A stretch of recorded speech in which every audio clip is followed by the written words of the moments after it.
вечер, гледате Отворено студио, јас сум Боријан Јовановски, а денеска на Светскиот ден на екологијата, гостин во Отвореното студио е Ана Чолович Лешовска од Екосвест, но она што е уште позначено што треба да го кажеме дека е лауреат и добитник на овогодинештата награда за животна средина на Голдман фондацијата, глобално признание кое се доделува на луѓе кои ги посветиле своите кариери во некоја еколошка мисија. Во случајов на Ана Чолович Лешовска станува збор за активизмот посветен на спречувањето на изградувањето на малите централи на Бошков мост и големите. Да. Да почнеме од наградата. Прво, што значи за вас ова признание и како успеавте уствари да го добиете? Што е тоа што го направивте? Знаеме дека се спречи таа мала хидроцентрала таму. И како успеавте? Која е вашата приказка? Која доби вакво признание? Станува збор не за мали, туку за големи инфраструктурни проекти во Маврово. Значи Бошков мост и Луков Воле беа на некој начин крупни инфраструктурни енергетски проекти. И она што всушност се постигна е преку правните механизми, преку механизмите за жалби и поплаки на разни институции, да покажеме дека всушност изградбата на ваквите проекти во спротивност со законите за заштита на природа и заштита на биодиверзитетот. И спротивно со стандардите за прогласување на национални паркови. Така што процесот на доделување на оваа награда за мене како и за останатите 5 луѓе кои оваа година ја добија наградата од целиот свет трае отприлike 1 година. И започнува со номинација, да. Јас не бев свесна дека сум номинирана. Кој ве номинираше? Ме номинираше колегата Петар Хлобил од Sea Bankwatch Network. Тоа е организацијата со која јас работам веќе повеќе од 15 години. И Екосвест е членка на оваа меѓународна мрежа која ги мониторира јавните пари, јавните средства и гледа тие да не завршат во проекти кои негативно ќе се одразат на животна средина или на луѓето. И мојот колега е официјален номинатор за Голдмановата фондација. Инаку тие се воспоставени во Америка пред 30 години. Значи фондацијата и самата награда на принципот на Нобелова награда и некои ја кажуваат дека е зелен Нобел. Сега номинацијата се случува буквално 1 година пред доделувањето всушност на наградите и јас не знаев дека ме номинирале. Дознав во ноември минатата година дека сум ја добила наградата и за мене прво што беше неверојатно изненадување, зашто не би ни помислила дека некој ќе ме номинира и дека можам да добијам таква награда, иако за секој екологист кој ја следи глобалната слика, многу е јасно на кое ниво е наградата. Така што за мене е еден вид на признание дека се она што сме го работеле е навистина се цени. Ако не тука, барем на глобално ниво се цени како напори да се заштити барем и мало парче земја кое вреди да се заштити. И каков ни е имиџот како држава во таков еден глобален контекст, во едно такво друштво посветено на екологијата? Добро, многу беше интересно што јас се сретнав со Ал Гор, например, со Ненси Пелоси, со луѓе кој познат по своето активизам околу климата, да. И при првата средба со нив, ние знаеме што си работела ти, бидејќи нормално ја следат Голдмановата награда и се запознаваат секоја година со добитниците. И интересен коментар имаше од Ал Гор во однос на развојот на нашата држава, дека сме тргнале по добар пат и така натаму. Беше информиран. Да, беше комплетно информиран за целата ситуација. Па какво е размислувањето во однос на нашата држава? Јас мислам дека знаат дека на секој катче на планетата има нешто што вреди да се заштити и многу добра работа е што самата фамилија Голдман, кои се основачи на оваа награда, навистина искрено го ценат напорот и искрено сакаат да запознаат луѓе кои видно промениле нешто во своите општества за заштита на природата. Успеавте со Бошков мост, дали но што е со сите оние други локации каде што се градеа мали хидроцентрали кои и се уште се градат и се уште има планови? Да, во Маврово има уште неколку мали хидроелектрани кои се во план да се изградат. Владата на почетокот на оваа година објави тендер за 20, односно повик за 22 нови локации за издавање концесии за користење вода за производство на електрична енергија, значи за хидро. И тие се издадени повторно на локации кои се еколошки чувствителни? Од 22, 11 од нив се наоѓа во некој вид на заштитено подрачје или предлог заштитено подрачје или заштитено подрачје од типот Емералд, кое е под заштита на Бернската конвенција која ние како држава имаме ратификувано. Доколку Емералд подрачје се смета дека во иднина ќе стане дел и од Натура 2000 мрежата која е европска мрежа. Значи кога ќе влеземе во ЕУ, тие веќе ќе бидат заштитени подрачја. И што е со тие концесии тие се веќе дадени? Значи имаше одлука од владата да не додели една бидејќи имала некомплетна документација.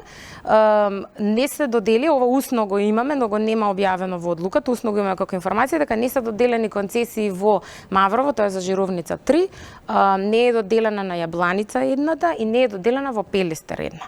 Сите останати, значи од вкупно 11, сите други 8 се предпоставува дека ќе се доделат. Ние апелиравме и до владата, значи до премиерот директно, до вице-премиерот за економски прашања, до Министерството за животна средина, дека ова не е напредок за нас. Каква беше реакцијата?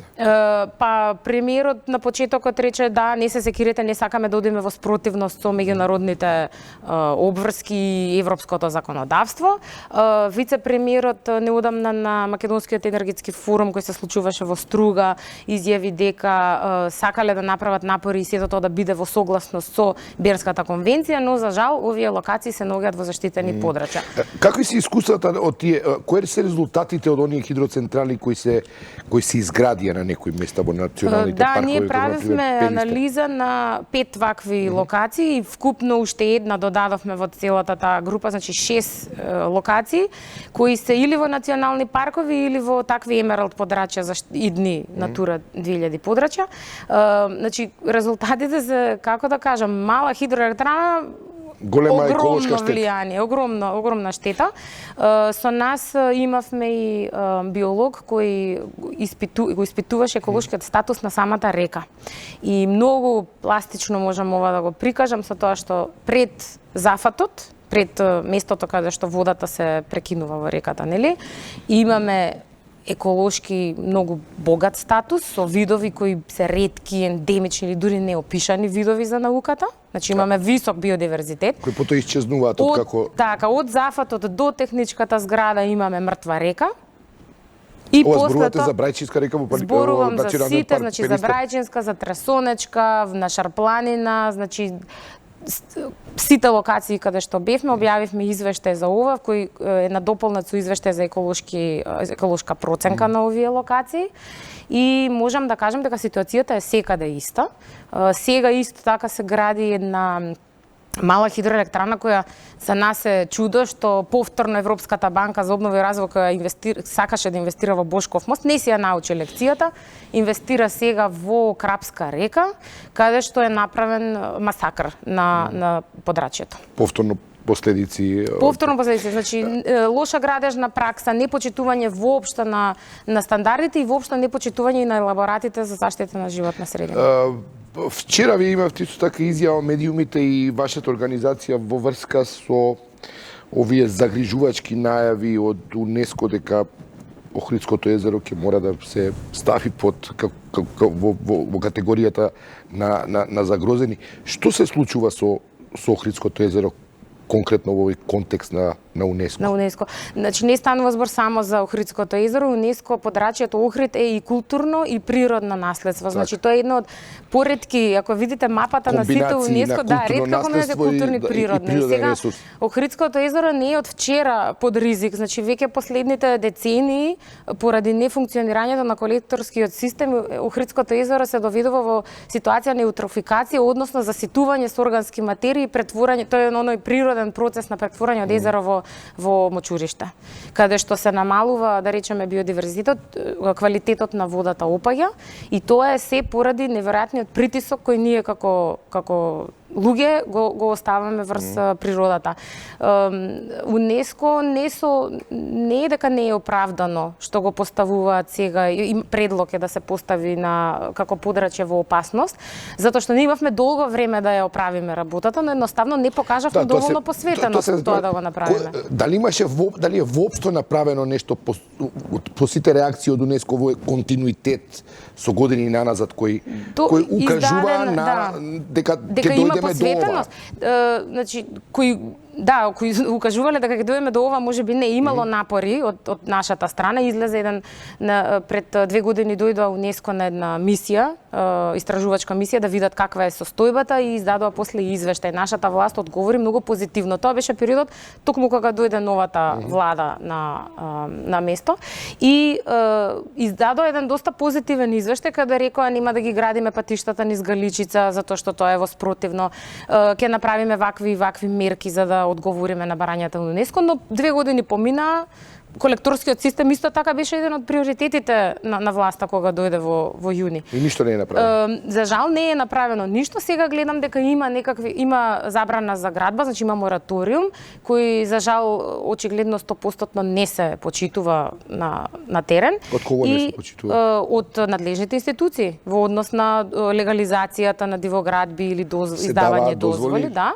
И воедно сега има некакви напори, да речеме градоначалникот на Охрид ги отстранил билбордите или не знам палмите или така натаму нешто што било забележано во извештаите, да. Но според мене тоа се некакви шминкерски корекции. Мислам, ако навистина сакаме да покажеме посветеност да го заштитиме подрачјето, треба многу подрастични промени. Ние минатата година излеговме... Колекторскиот систем е клучен. Колекторскиот систем е клучен. Во делот на културното наследство не би можела да коментирам, затоа што не ја работам таа тема, но во делот на природното наследство ние излеговме со цела предфизибилити студија, швајцарската амбасада го финансираше тој проект, да се изработи едно техничко решение како ќе го трансформираме системот на транспорт и во езерото и на патните правци во Националниот парк Галичица. И тоа ќе требаше значително да го намали притисокот врз езерото. Концептот се вика Смарт Охрид.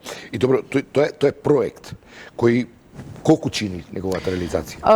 Па од до има некакви проценки, стануваше збор за отприлике околу 20 милиони евра во зависност од модалитетите кои ќе се изберат. Значи ние предлагавме соларни бродови, предлагавме соларни автобуси, значи во зависност од, бидејќи тоа е модален систем, може да го искомбинирате како сакате. Велосипедска патека. Не некоја сума за некаква за оптимално е некое решение. Функционирање, да. И мислам дека можеше да се направи многу повеќе напори, особено во Охрид, бидејќи едно е, значи немаме други такви подрачја со кои може да се пофалиме и мислам дека навистина вреди да се посветиме. Сакав само уште да искоментирам во делот на тоа дека да, Охрид како подрачје сега ќе се стави под опасност. Не треба да се разочараме и да кажеме готово го губиме. Што значи тоа? Што значи? Ние како држава треба да ја искористиме можноста и да си побараме помош. Во ред добро сме покажале дека изминативе X години не можеме или не знаеме како да го управуваме, треба да си побараме помош. Значи треба да си побараме експерти. И ова што ќе го стават како загрозено подрачје ќе биде треба да го искористиме во позитивна, во позитивна смисла дека ќе побараме експертска помош и финанси за да може да го доведеме во ред. Дали европските фондови имаат капацитети и можности во европските фондови да се најдат средства за дел барем од реализацијата европски фондови, има на овој Смарт Охрид како што сте го нарекле проектот. Да, европски фондови има, ама нема толку капацитет за ресорбција на тие фондови, погледнувајќи како функционираше или не функционираше искористувањето на ИПА средствата во Македонија. Проблем е административниот капацитет или е политичката волја? Административниот капацитет би рекла, затоа што бележиме дека и покрај тоа што во министерствата или во општините имаме нови вработувања, капацитетот за да се пишуваат проекти, да се подготвува документацијата и да се истераат работите до крај е се уште многу слаб. Значи тоа е забележано и во извештајот на Европска унија за Македонија 2019. Имаме воопшто користено од тие фондови за Охрид? За Охрид има крос-бордер, значи прекограничната соработка е користена за проекти помеѓу Албанија и Македонија. Од оние ИПА средства во делот на заштита на природа или така натаму, можам да издвојам сега дека програмата за заштита на природните реткости е имплементирана од страна UNDP во Македонија. Националниот парк Галичица е еден од оние entiteti кои примаат значителна финансиска поддршка за функционирање на самиот национален парк, што е доста позитивно. На крај од овој дел од прашања за Охрид, што се случува со охридската пастрамка на која сме толку горди?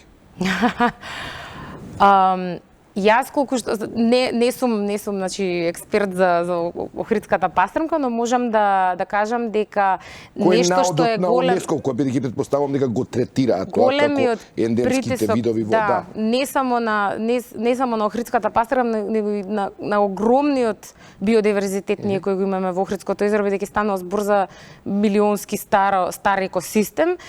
Мислам дека нешто што не е земено предвид од страна на нашите власти е заштитата на студенчишкото блато, која е главен простор, односно мрестилиште на и закрила за сите овие ендемски видови. Ако тоа се уништи, можеме да сметаме дека ќе се уништи и самото езеро. Така што акцент мора да се стави и на блатните екосистеми кои се подкрепа на водните екосистеми. Да, и се закрила за видовите. Да.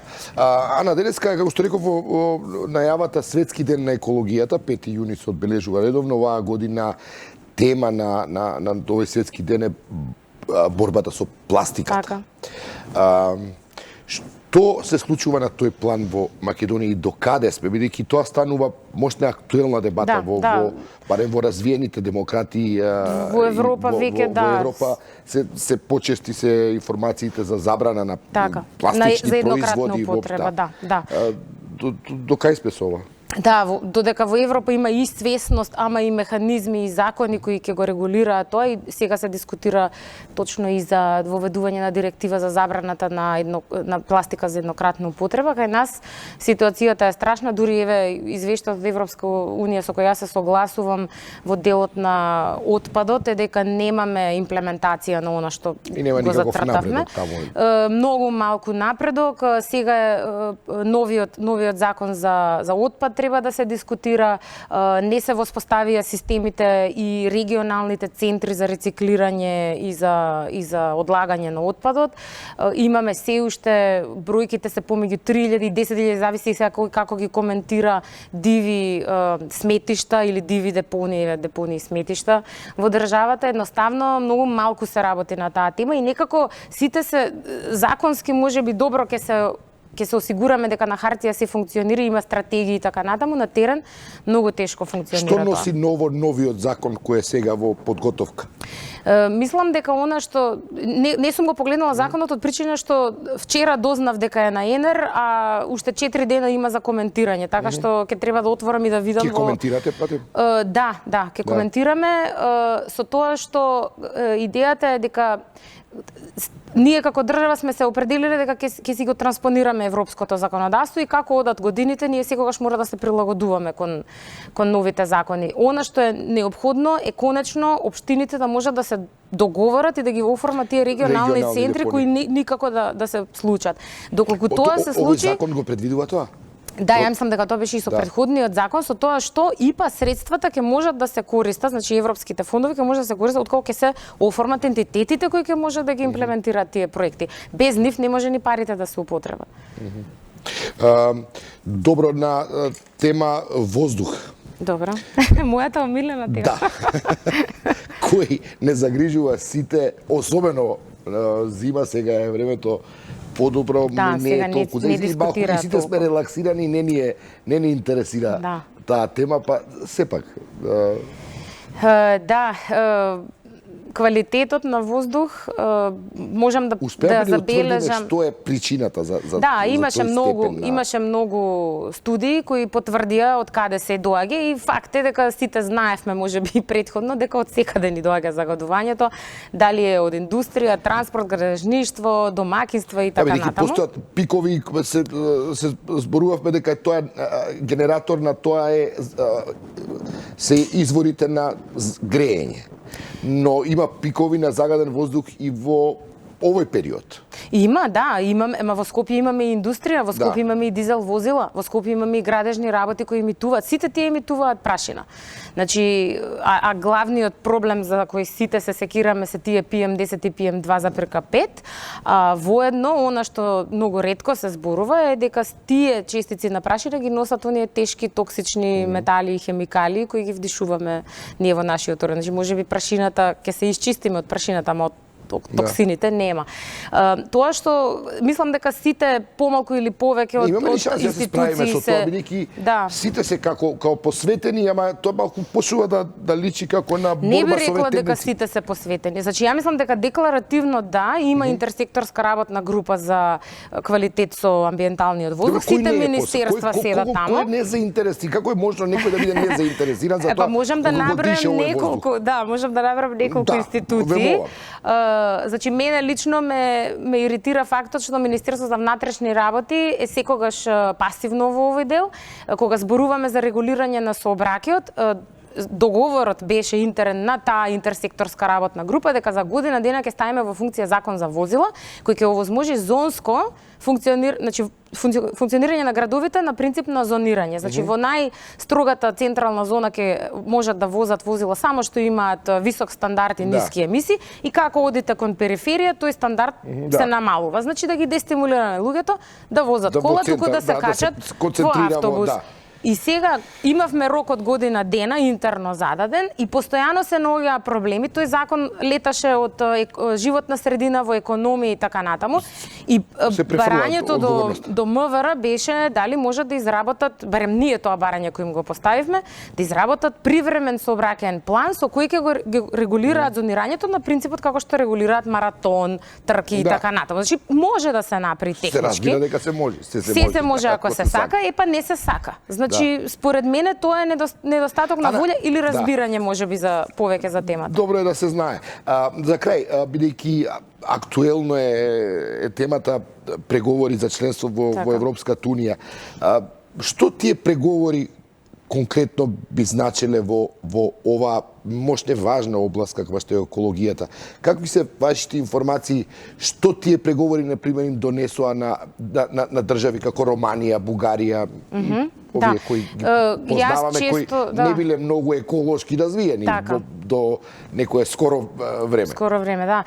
Јас често имам обичај да кажам дека поглавието 27, животна средина и климатска акција, џокерот во ракавот на Европската комисија кога станува збор за преговори.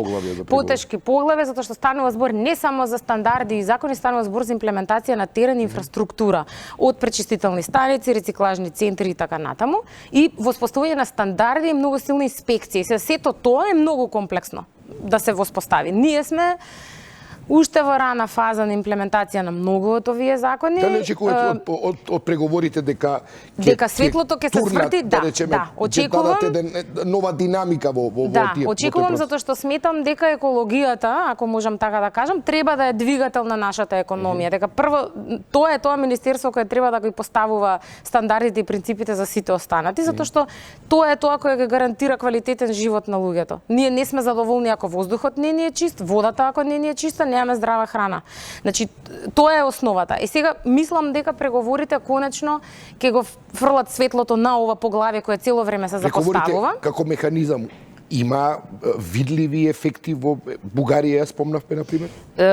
Значително да, затоа што сите стандарди од ЕУ треба да си ги примените, не само да ги препишете, да ги примените на терен. Значи тие видно со тоа што преговорите ќе бидат еден начин како ние како држава ќе ги преговараме роковите до кога ние тоа ќе го имплементираме и некогаш може да се случи власта, државата да бара подолги рокови. Што имплементирате туку роковите, до кога, тоа што ќе и тоа многу под строг мониторинг од страна на европските институции.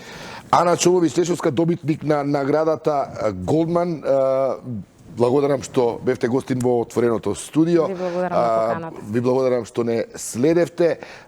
Продолжуваме со дневникот, а потоа во отвореното студио во 22 часот го мој гостин е пратеникот од ВМРО ДПМН Илија Димовски. Разговараме за изгледите на Македонија да ги започне преговорите за членство за кои сега пред малку разговаравме и со Ана. Да ви благодарам за вниманието, останете со 1 ТВ.